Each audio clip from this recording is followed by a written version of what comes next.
Good morning बच्चों। आइए आज हम संस्कृत के अगले अध्याय का अध्ययन करते हैं। आज का हमारा पाठ है संस्कृत भाषा। इस पाठ के अध्ययन से आपको किन किन चीज़ों का ज्ञान होगा, या फिर हम कह सकते हैं इस पाठ के बनाने का क्या उद्देश्य है, इसे हम पहले समझते हैं। इस पाठ के अध्ययन से हम देखेंगे संवाद। संवाद शब्द लिखा है जिसे आप इंग्लिश में कहते हैं कन्वर्सेशन। संवाद के इस पाठ के माध्यम से हम संस्कृत में बातचीत करने का ज्ञान प्राप्त करेंगे।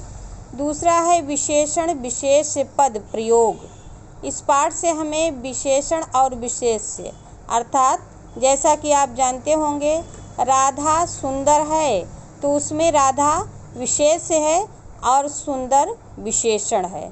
तो इस प्रकार के शब्दों का यहाँ पर प्रयोग किया गया है। इसके अलावा आप प्राप्त करेंगे संज्ञा पद। संज्ञा पद इसमें कौन कौन से होंगे? आकारांत और आकारांत। ये आकारांत और आकारांत को समझें हम। आका और आंत। आंत मतलब होता है अंत में, आकार अंत। आकार जिन शब्दों के अंत में है ऐसे शब्द यहाँ पर संज्ञा होंगे। संज्ञा जानते हैं, किसी व्यक्ति वस्तु स्थान के नाम को हम संज्ञा कहते हैं। तो इस पाठ में हम ऐसी संज्ञा को प्राप्त करेंगे, ऐसी संज्ञा आएगी जो आकारांत होगी। आकारांत जैसे हम कह सकते हैं रमेश। रमेश के अंत में शा लिखा हुआ है, लेकिन उस शा में किसी प्रकार की मात्रा नहीं लगी हुई है। ठीक है, तो आपको मालूम ही होगा कि व्यंजन स्वतंत्र नहीं होते हैं, वो स्वर की सहायता से बोले जाते हैं। और प्रायः हमें विदित नहीं होता है जिन व्यंजनों में कोई स्वर नहीं लगा होता, कोई मात्रा नहीं लगी होती है, फिर भी उसमें छोटा आ का प्रयोग होता है। जैसे रमेश शा, शा में आ का प्रयोग स्वतः हुआ है। इसलिए हम ऐसे शब्दों संज्ञाओं को प्राप्त करेंगे जिसके अंत में आकारांत होगा। और दूसरा होगा आकारांत। आकारांत आपके उदाहरण में, बुक के उदाहरण में ही हम समझा देते हैं। जैसे चेतना लिखा हुआ है, चेतना के ना में बड़े आ की मात्रा लगी हुई है। तो जिस संज्ञा के अंत में बड़े आ की मात्रा लगी होती है उसे हम आकारांत कहते हैं, और जिस संज्ञा के अंत में कोई मात्रा नहीं लगी होती उसे आकारांत कहा जाता है। तो ठीक है, तो हम इस प्रकार की संज्ञा को प्राप्त करेंगे जो आकारांत और अकारांत होगी। इसके बाद फिर देखते हैं इसमें सर्वनाम पद का ज्ञान भी हमें होगा। सर्वनाम मेरे प्यारे बच्चों आपने पहले से पढ़ा होगा। सर्वनाम उसे कहते हैं, आपने परिभाषा याद की होगी, संज्ञा के स्थान पर प्रयुक्त होने वाले शब्दों को हम सर्वनाम कहते हैं। हम आपको याद करने के आसान तरीके बताते हैं। सर्व मतलब सबका, नाम समझ ही रहे हैं, मतलब वह शब्द जो सबके नाम के स्थान पर प्रयुक्त हों उन्हें सर्वनाम कहते हैं। तो यहाँ पर हम तत् और किम जैसे सर्वनाम का प्रयोग देखेंगे इस पाठ में। उसके बाद विशेषण विशेष्य का समन्वय बताया जाएगा। इसमें क्रियापद का मतलब होता है क्रिया, जानते हैं, जैसे वह जाता है, इसमें जाना क्रिया है, वह हंसता है, हंसना क्रिया है। तो यहाँ पर ये सारी क्रियापद हमें दिखाई देंगे, हंस, पठ, अस और भू। ये सारे क्रियापद इस पाठ में हमें मिलेंगे। ठीक है, आइए यहाँ पर एक अध्यापक और उनसे पढ़ने वाली एक छात्रा के बीच की वार्तालाप को हम इस पाठ में देखते हैं। उनकी बातचीत को इस पाठ में दर्शाया गया है। इस बालिका का नाम है चेतना और वह अपने अध्यापक से बात कर रही हैं। देखें, चेतना कह रही हैं, चेतना श्रीमन। श्रीमन यह संबोधक चिन्ह लगा हुआ है, और संबोधक चिन्ह अर्थात उन्हें संबोधित करने के लिए यह चिन्ह लगाया गया है कि श्रीमान जी। यदा, यदा मतलब जब। यदा अहम संस्कृत भाषां पठिष्यामि। यदा जब अहम मैं संस्कृत भाषा को पठिष्यामि पढ़ूंगी। पठिष्यामि भविष्यत काल का रूप इसमें लगा हुआ है, इसलिए पढ़ूंगी। तदा तब आधुनिकाः छात्राः। ये आधुनिक मतलब इस समय के छात्रा सभी छात्र उपहसिष्यन्ति हंसेंगे, उपहास करेंगे। हसिष्यन्ति लिखा होगा तो होता कि हंसेंगे, लेकिन उप लग गया है तो इसका मतलब है, इसका अर्थ निकलेगा उपहास करेंगे।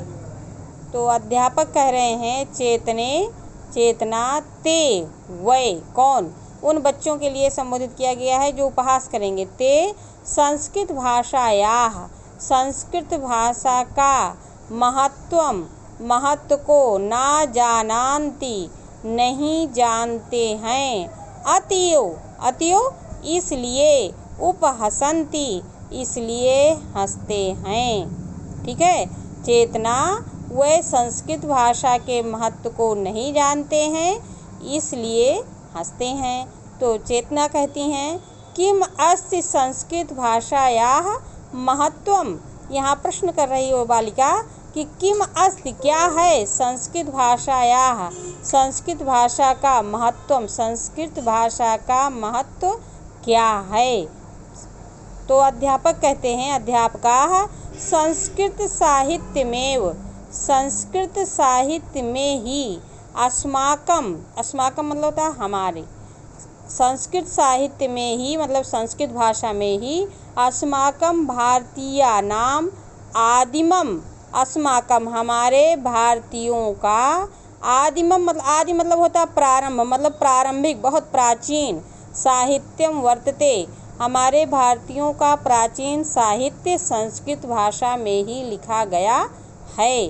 अस्माकं सर्वे अपि हम सभी ज्ञान विज्ञान संस्कृत सभ्यतादयोः, हमारे सभी ज्ञान, जो भी ज्ञान है भारतीयों के, विज्ञान विशेष ज्ञान, संस्कृति, यहाँ संस्कृति शब्द आया है, यहाँ ता पे छोटी की मात्रा नहीं होती तो ये संस्कृत भाषा की तरफ संकेत करता, और ये मात्रा है तो ये कल्चर की तरफ संकेत कर रहा है, जिसे कल्चर संस्कृत में आप इंग्लिश में कहते हैं। तो सभ्यता और संस्कृत भी, सभ्यता और संस्कृति भी, यह भी संस्कृत में ही बताई गई है। विषयाः अस्मिन् सन्निविष्टाः सन्ति, ये सारे विषय भी इसमें सन्निविष्ट है, मतलब ये सारी चीज़ें भी संस्कृत में ही लिखी गई हैं। ठीक है ना, देखें इसको हम दोबारा पढ़ते हैं। संस्कृत साहित्य में, संस्कृत साहित्य में ही हमारे भारतीयों का प्राचीन साहित्य लिखा गया है। हमारे सभी ज्ञान विज्ञान संस्कृत सभ्यता इत्यादि सारे विषय जो हैं वो इसी भाषा में अस्मिन् सन्निविष्टा सन्ति, इसी संस्कृत भाषा के माध्यम से बताए गए हैं, लिखे गए हैं। ठीक है, उसके बाद चेतना कहती हैं अपने अध्यापक से कि जनाः कथयन्ति, लोग कहते हैं, यत का अर्थ होता है कि, लोग कहते हैं कि संस्कृत भाषा अतीव कठिना अस्ति, संस्कृत भाषा बहुत अधिक, अतीव मतलब होता है बहुत अधिक, कठिना अस्ति कठिन है। तत्र केवलम, वहाँ पर, तत्र मतलब वहाँ, केवलम केवल, रूप रटनम अस भवति, उस मतलब यहाँ ये कह रही हैं कि लोग कहते हैं कि संस्कृत भाषा बहुत कठिन है और उस भाषा में केवल रूप रटना होता है। रूप समझ रहे हैं आप ना, आप लोगों ने भी याद किया होगा, रूप बालक का रूप है और पठति पढ़ता, ये सारे आपको कहे गए होंगे याद करने के लिए। तो वही वो लड़की कह रही है अपने अध्यापक से कि लोग कहते हैं कि उसमें सिर्फ रूप रटा जाता है। अध्यापका अयम प्रवादो अस्ति, यह प्रवाद है। देखिए बेटा, ये जो ऐसे यश की तरह बना हुआ है, यश की तरह बीच में लगा हुआ है, ये पूर्व रूप संधि से आ है, पूर्व रूप संधि से इस आकार को प्राप्त हो गया है। यदि आपको ऐसा दिखाई दे तो उसका उच्चारण आ होता है। ठीक है, तो अयम प्रवादो अपि, यह भी प्रवाद ही है। प्रवाद मतलब झूठी अफवाह जिसको आप कहते हैं। सर्वथा असत्यमेव अस्ति, और यह निश्चित रूप से असत्य है कि संस्कृत भाषा में केवल रूप ही रटा जाता है, यह निश्चित रूप से असत्य है। ठीक है, तो मेरे प्यारे बच्चों, इस तरीके से हमने इस पाठ को आपको यहीं तक पढ़ाया है। इससे आगे जो भी है हम आपको दूसरे वीडियो में बताएंगे। आज यहीं तक। बहुत बहुत धन्यवाद।